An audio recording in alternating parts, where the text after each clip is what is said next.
सभी स्टूडेंट्स को बहुत बहुत स्वागत है। और क्लास 11 झारखंड बोर्ड के स्टूडेंट्स, आप लोगों के लिए एक बहुत ही बड़ी खुशखबरी है। खुशखबरी बोलो या आप लोग को दुख का समय बोलो, दोनों है वो, क्योंकि अब आप लोग का एग्जाम का डेट शीट आ चुका है। ठीक है, बहुत लोग ऐसा एज्यूम कर रहे थे कि आप लोग का एग्जाम होली के बाद होने वाला है, लेकिन झारखंड बोर्ड ने इस बार बहुत ही अच्छा काम किया है, या तो बोले कि बहुत ही जल्दबाजी दिखाई है, क्योंकि हर साल जो 11th क्लास का एग्जाम होता था वो मार्च के बाद ही होता था, है ना। लेकिन इस बार झारखंड बोर्ड ने बहुत ही अच्छा काम किया है और सतर्कता के साथ आपका डेट शीट निकाल दिया गया है। तो आपका डेट शीट जो निकाला गया है 11th क्लास का, उसमें आपका एग्जाम का डेट आ चुका है। जी हाँ, और वो एग्जाम का डेट 25 फरवरी से है। आप लोग लिख लीजिए डेट। पूरा इंफॉर्मेशन मैं आपको इस वीडियो में दूंगी, इसलिए वीडियो के साथ बने रहिएगा।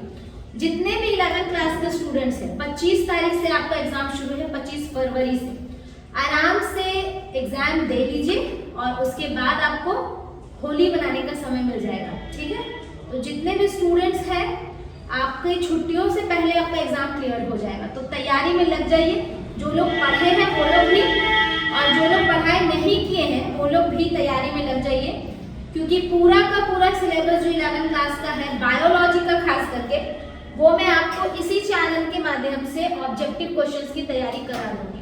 ठीक है, तो चलिए देखते हैं क्या है इंपॉर्टेंट बात। 2026 एग्जाम की बात की जा रही है। झारखंड बोर्ड क्लास 11 का 2026 का एग्जाम का डेट शीट आ चुका है। कुछ इंपॉर्टेंट बातें जो एग्जाम से रिलेटेड है उसको आप यहाँ पर समझ लीजिए पहले। ठीक है, उसके बाद आप एग्जाम देने जाइएगा तो आपको ये सब बातें पता होना चाहिए। सबसे पहली बात कि कितने विषयों पे एग्जाम होगा, कितने सब्जेक्ट्स पे एग्जाम होगा।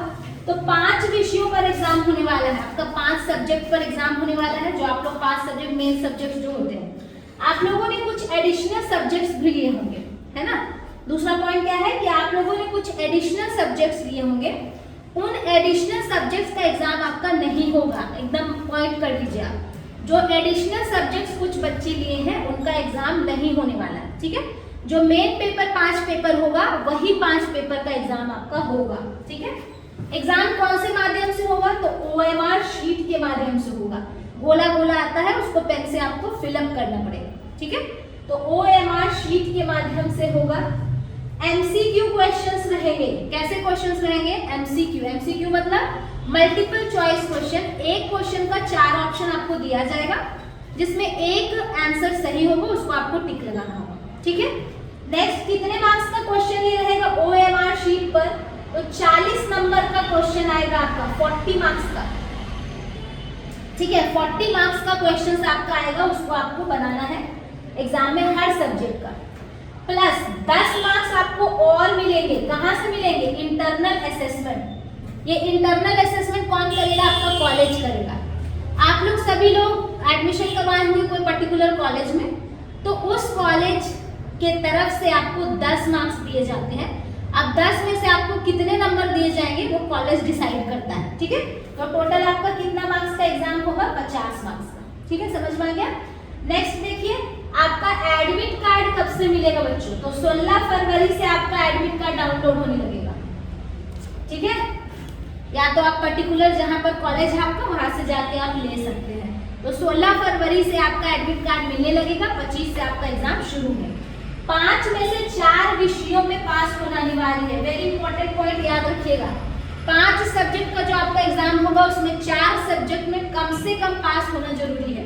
अगर 4 सब्जेक्ट में आप पास नहीं होते हैं तो आपको 12th क्लास में एडमिशन नहीं दिया जाएगा। ठीक है, तो इसलिए 5 में से 4 सब्जेक्ट्स में आपको क्या करना है? पास होना अनिवार्य है। क्लियर बात? चलिए देखते हैं क्या आपका डेट शीट है। तो 25 को एग्जाम है आपका, 26 को एग्जाम है बच्चों, और 27 को। 3 दिन आपका एग्जाम है। रेगुलर है, गैपिंग नहीं है इसमें। ठीक है, रेगुलर आपका एग्जाम दिया गया है। सबसे पहले 25 तारीख को वेडनेसडे पड़ता है, बुधवार है, उस दिन से आपका एग्जाम शुरू है। कौन कौन सा सब्जेक्ट है? जिनका इंग्लिश और हिंदी है। ठीक है, अब फर्स्ट सिटिंग और सेकेंड सिटिंग है। देखिए, तो फर्स्ट सिटिंग में 10:45 से 12 बजे तक का टाइमिंग दिया गया है। ठीक है, इंग्लिश और हिंदी का। किनका इंग्लिश और हिंदी होगा? जो साइंस और कॉमर्स के बच्चे होंगे। ठीक है, और आर्ट्स के जो बच्चे होंगे, जो इंग्लिश हिंदी लिए होंगे, उनका एग्जाम सेकेंड सिटिंग में होगा 2 बजे से 3:15 तक। ठीक है, ये बात क्लियर है। टाइमिंग हर दिन का अलग अलग है, ये बात आप नोट कर लीजिएगा।